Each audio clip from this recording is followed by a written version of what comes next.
Mi invitada dice que la medida de la presencia de Dios es la única cosa que penetra la oscuridad densa que aprisiona al mundo e incluso a tus seres queridos. ¿Quieres más de la presencia de Dios? Yo sé que yo sí. A continuación. Sid Roth ha pasado más de 35 años investigando el mundo extraño de lo sobrenatural. Acompañen a Sid en esta edición de Es Sobrenatural.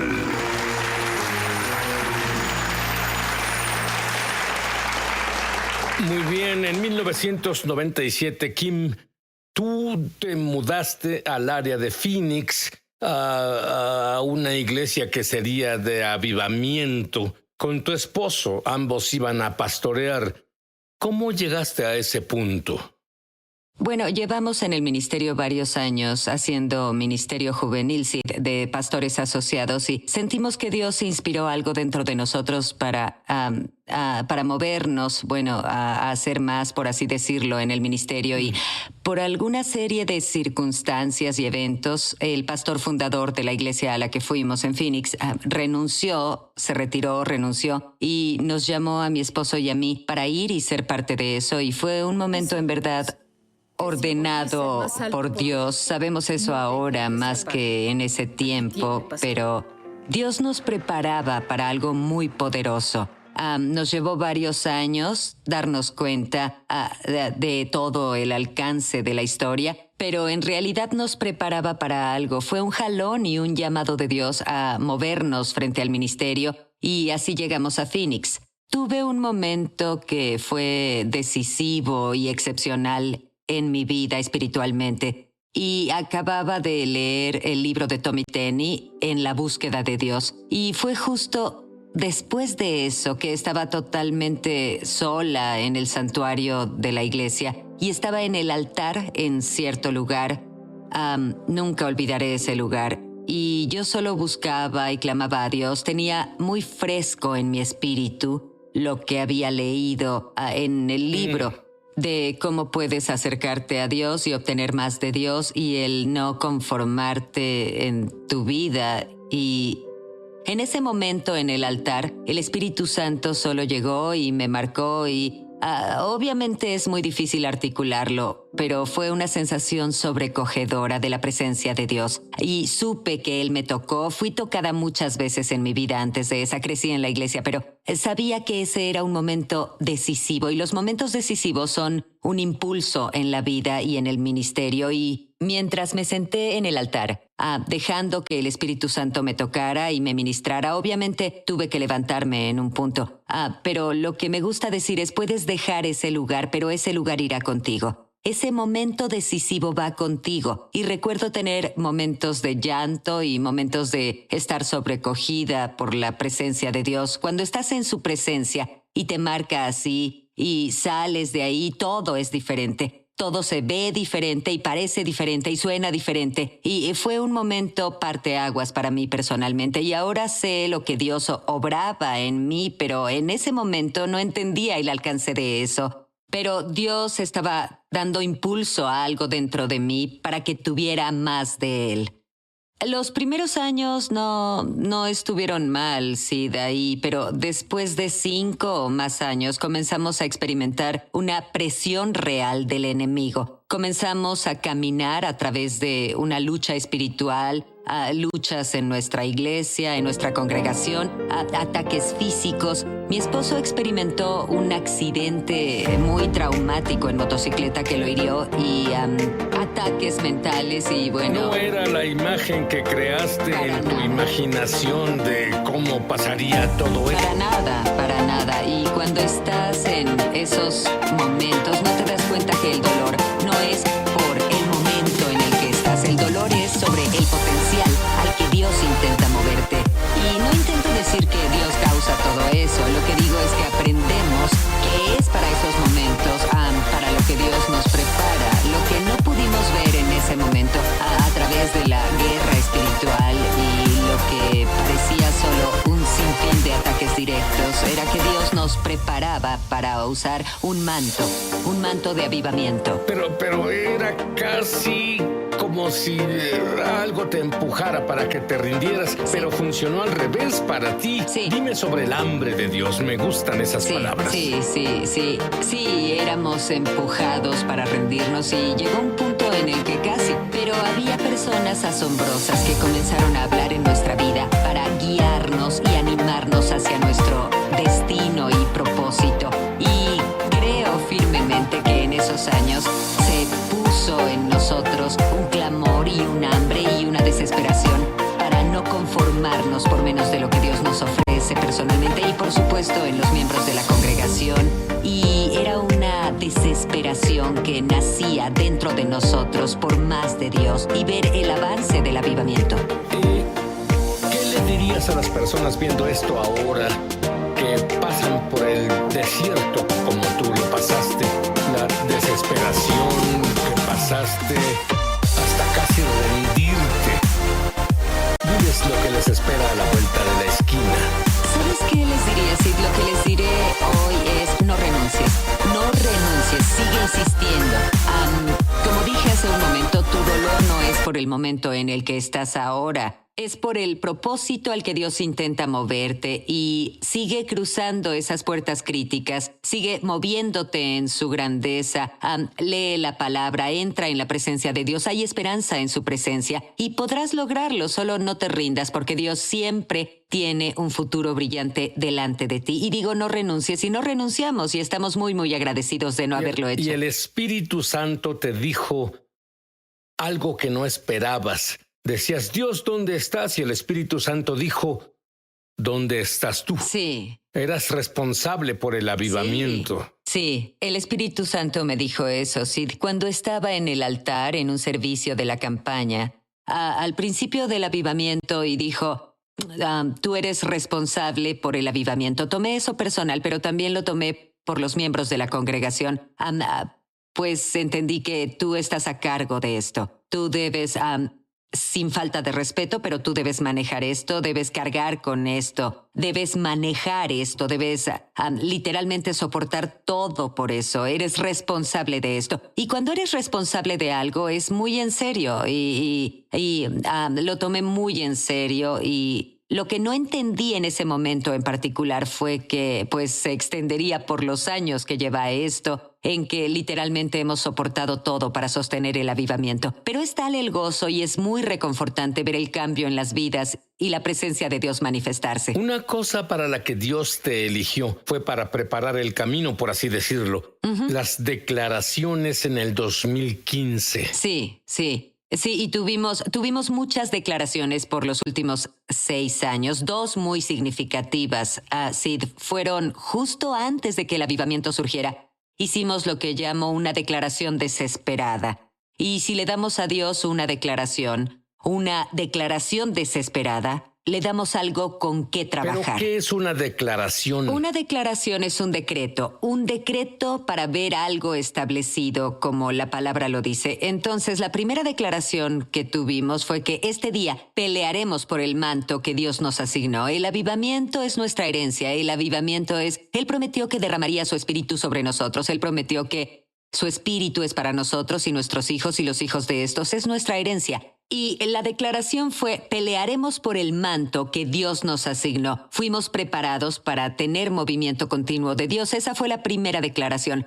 La segunda declaración que llegó un poco después de que el avivamiento surgió fue no nos conformaremos. No nos conformaremos y llevamos esto, lo llamo a nuestra canción de pelea, lo llamo el grito de guerra. No nos conformaremos por nada menor que la plenitud de la presencia de Dios en nuestra vida y hogares, la atmósfera de la iglesia. No nos conformaremos por nada menor que su gloria. No nos conformaremos por nada menor a su poder, a su plenitud, a todo. Jesús pagó el precio para que podamos experimentar todo lo que tiene para nosotros. Y ya sea nos llegue como congregación o en la atmósfera de nuestra casa, hicimos el decreto, no nos conformaremos. Y basado en esos decretos, Dios se presentó en grande. Sí. Dime sobre eso. Sí, Dios se presentó en grande. Inicialmente, el surgimiento del avivamiento o la erupción del avivamiento fue en agosto del 2015. En realidad fue en una conferencia de jóvenes y adultos jóvenes y es muy emocionante. Ahora, también había otros adultos pero principalmente adultos jóvenes. El poder de Dios era tan fuerte. Los altares se llenaron de pared a pared, personas aclamando a Dios, tocando a Dios y Dios tocándolos a ellos. Y fue una atmósfera explosiva en agosto en Phoenix, Arizona. El aire acondicionado se descompuso en lo natural y estaba extremadamente caliente en el edificio, pero también el fuego de Dios estaba ahí dentro y nos consumía a todos. Y nos abrumó a tal nivel que decidimos continuar con estas reuniones y aquí estamos 6 años después. Y me dijeron, nunca he estado en tu congregación, pero me dijeron que cuando entras ahí hay una explosión inmediata de la presencia de Dios, la gloria de Dios. En realidad esa es nuestra petición, que cuando las personas entren a nuestra iglesia, cuando dejen nuestra iglesia, dirán, Dios estaba en ese lugar, el Espíritu Santo estaba en ese lugar hoy. Y no que la pastora quien predicó o tal o aquel o que esta canción o ese cantante, sino el Espíritu Santo está presente. Ahora, llevas en este movimiento de Dios por casi 6 años y tú lo has administrado y piensas que durará hasta que Jesús regrese. Sin embargo, las personas cuando entran en la presencia de Dios, las cosas pasan. Por ejemplo, ¿qué les pasa a los homosexuales? Sí, hemos visto un número de homosexuales y lesbianas venir y ser invitados a las reuniones y ser tocados por el poder de Dios y dar su vida a Jesús y rendir su corazón al Señor y dar un giro total en sus estilos de vida. Algunos están casados con hijos ahora, son parejas de esposo y esposa, casados con hijos hoy. Sirven en la iglesia, sirven como ujieres y trabajan en medios y cosas así. Y ha sido maravilloso ver esos momentos transformadores en los altares. Y muchos prisioneros van a tu iglesia, prisioneros endurecidos. Así ¿Qué pasa cuando un prisionero endurecido entra en la gloria y la presencia y bondad de Dios manifestadas? ¿Sabes qué hemos visto? Sí, hemos visto que los radicales que eran en el mundo se volvieron así de radicales por Jesús. Y bueno, es un estímulo absoluto, es un gozo verlos adorar y alabar. Son desinhibidos, son radicales al máximo por Jesús. Y la enfermedad debe irse cuando alguien entra en tu iglesia. Dime sobre aquella persona en silla de ruedas. Sí, tuvimos a un joven que se levantó de una silla de ruedas. Su cuerpo fue atacado con una infección que atacó todos sus órganos. Fue inducido a un coma. Él salió de eso debido a una gran intercesión de oraciones. Él asistió a una de las reuniones durante los últimos años. A la hora del altar, impusimos las manos en él, se levantó de la silla de ruedas y comenzó a caminar. Y hoy sirve en nuestra congregación en el ministerio audiovisual.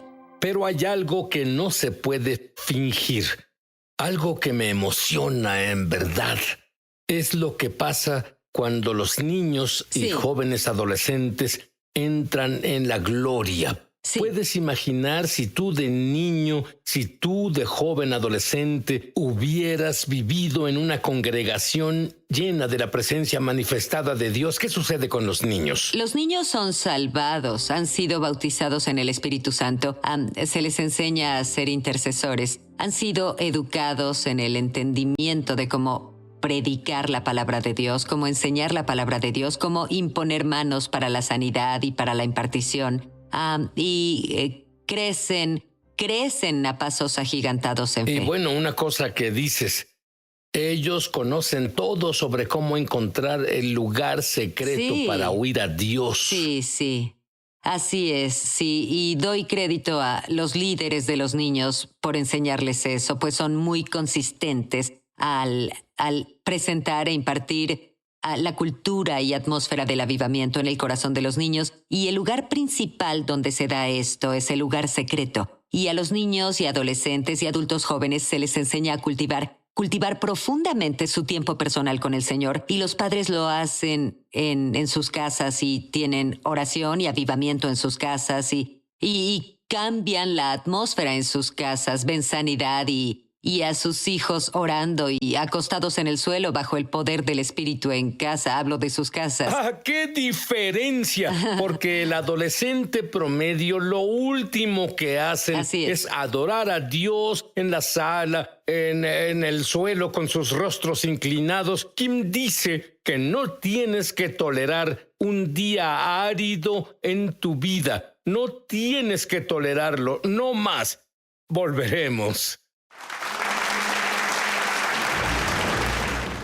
Me emociona al extremo anunciar que lanzamos nuestra escuela de ministerio Es Sobrenatural en español. Entra en el enlace para comenzar tu viaje sobrenatural y en realidad espero verte crecer en la gloria, en el Espíritu y en milagros. Te esperamos. Ahora la pastora Kim Owens dice, no más días áridos. Comenta eso. Sí, yo pienso, Sid, que se puede vivir en un día fresco del Espíritu Santo todos los días de la vida. Podemos vivir en avivamiento, en la presencia sustancial y el poder de Dios que resulta en una transformación interior. No tenemos que tolerar temporadas áridas, no tenemos que tolerar momentos áridos e infertilidad en la vida. Y bueno, la historia en las Escrituras que me viene a la mente es cuando Jesús le dijo a la mujer samaritana en el pozo, dame agua. Y luego él continuó durante la historia y él dijo, si bebes del agua que te doy, jamás volverás a tener sed. Solo piensa en eso, jamás tendrás sed. No tenemos que tolerar las temporadas áridas y la sequía de la religión, o sentir que estamos lejos del Señor. Y también me recuerda a Isaías 44 y las dos mujeres ancianas del avivamiento de Hébridas que clamaban a Dios para que tocara su región y ciudad. Y Él les dijo, derramaré aguas sobre el sequedal y ríos sobre la tierra árida. Y ellas solo oraban esa oración al Señor. Señor, dijiste y tú prometiste, y Dios trajo un derramamiento justo en Hébridas. Dios puede hacerlo hoy por nosotros. No tenemos que vivir en sequía en nuestro caminar espiritual con el Señor, así que animo a todos. Y mis pecados se eliminaron. Este es el primer día del resto de mi vida, mi nuevo comienzo. Y ahora que estoy limpio, Jesús vive dentro de mí. Te hago mi Salvador y Señor. Amén. Kim ora. Padre, en el nombre de Jesús, Señor, oro por los que nos ven hoy. Espíritu Santo, oro para que entres en su atmósfera justo ahora. Gloria de Dios, deja que tu luz entre a su atmósfera. Cámbiala ahora, Señor, te pido, para que sientan la potente presencia del Espíritu Santo a su alrededor. Señor, en el nombre de Jesús te pido, Señor, que los toques en su espíritu, Señor. Pon un hambre y la desesperación para que superen, Señor, su último nivel de encuentro contigo, para que superen su última experiencia contigo en una atmósfera mayor de gloria. Dios, te pido que cambies la atmósfera ahora, Señor Dios. Pon esa semilla en ellos ahora, Dios, para que no se conformen y tampoco se rindan, oh Señor, hasta que se muevan en más, hasta que entren por la puerta, Señor Dios, del más de tu presencia, más de tu plenitud, más de tu gloria, más de tu poder, más de lo que eres. Señor, lo hiciste por mí. Sé que lo harás por ellos. Debí hacerlo por tantas familias. Hazlo por estas familias hoy. Irrumpe, Espíritu Santo, en el nombre de Jesús.